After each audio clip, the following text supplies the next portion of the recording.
قرآن کی ایک آیت ہے. اللہ کہتا ہے کہ میں جب چاہوں کسی کو بھی سیدھے راستے پر لگا سکتا ہوں. یقیناً میری ماں چھوٹا سا میں جب تھا تو بستر میں سونے سے پہلے کہتی تھی کہ ایک ہی دعا ہوتی تھی کہ اللہ میں سیدھے راستے پہ لگا. تو مجھے جب سیدھے راستہ بچپن میں اور بڑا بھی ہو رہا تھا ٹین ایجر بھی, ہم سیدھے راستے کو بڑا بورنگ راستہ سمجھتے تھے. جو دوسرا راستہ تھا جو سیدھا نہیں تھا وہ بڑا اٹریکٹیو لگتا تھا, یعنی جو گلیمر کی ورلڈ تھی. اور مجھے اللہ نے موقع دیا, ہر قسم کی میں نے زندگی دیکھی, کرکٹ کی وجہ سے باہر بھی رہا, ساری دنیا ٹریول کی. تو میرا جو دین کی طرف آنا تھا وہ ایک ایسا سفر تھا جو کہ خود ہی اپنی زندگی کو دیکھ کے, دنیا دیکھ کے, جس کو ہم سمجھتے تھے بڑی گلیمرس ورلڈ ہے.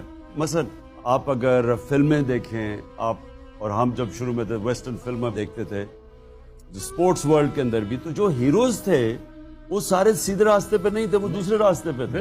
بالکل دوسرے. تو ہمارے رول ماڈلز ادھر تھے اور ماں کہتی تھی سیدھے راستے پہ لگو. میں نے اپنی زندگی میں آہستہ آہستہ ریئلائز کیا جو ہمارے رول ماڈلز پاپ سٹارز تھے انگلینڈ کے اندر, جو امریکہ کے اندر, تو میں ان کو ملا اپنی زندگی میں, ان کی پھر زندگیاں دیکھی تو مجھے آہستہ آہستہ ریئلائز کیا کہ وہ جو ہمیں اٹریکٹیو راستہ لگتا تھا اصل میں وہ تباہی کا راستہ ہے. گھر اجڑ گئے, ڈرگ کلینکس میں خودکشیاں, یعنی وہ ہم تو زندگی میں جو دوزخ جو بربادی تھی وہ میں نے اپنی آنکھوں سے دیکھی اس گلیمر ورلڈ کی. اور پھر آہستہ آہستہ سمجھ آئی کہ اصل میں سیدھا راستہ تو وہ ہوتا ہے جو کہ اندر سے انسان کو سکون دیتا ہے, خوشی دیتا ہے, بھلے سے مشکل کیوں نہ ہو. مشکل دیکھیں جی, اصل میں سیدھا راستہ نبی صلی اللہ علیہ وسلم کا راستہ, وہ ہے سیدھا راستہ. اب تو اس کی راستہ دیکھنے کے لیے ان کی آپ زندگی پڑھیں یا ان کی زندگی کیا تھی. تو ان کی زندگی تو بڑی مشکل زندگی تھی, آسان زندگی تو نہیں تھی. ان کی زندگی میں تو مسلسل چیلنجز تھے.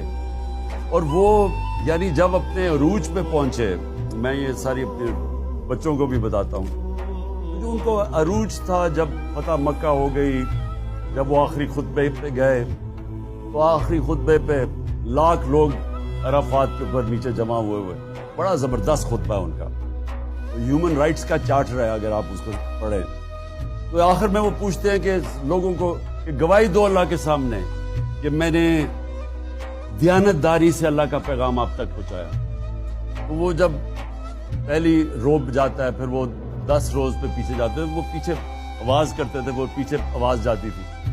تو جب پیچھے تک آواز پہنچی تو ایک شور اٹھ گیا کہ ہاں نبی آپ نے دیانت داری سے اللہ کا پیغام دیا. پھر لوگوں نے رونا شروع کر دیا.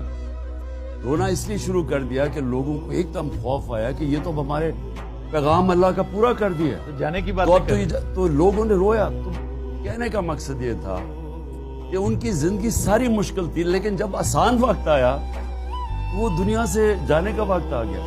جب ہم آسان زندگی ڈھونڈتے ہیں اس میں عظمت نہیں ہے, عظمت اس زندگی میں ہے جو جد و جہد کا نام ہے, جو ان کی زندگی ہے.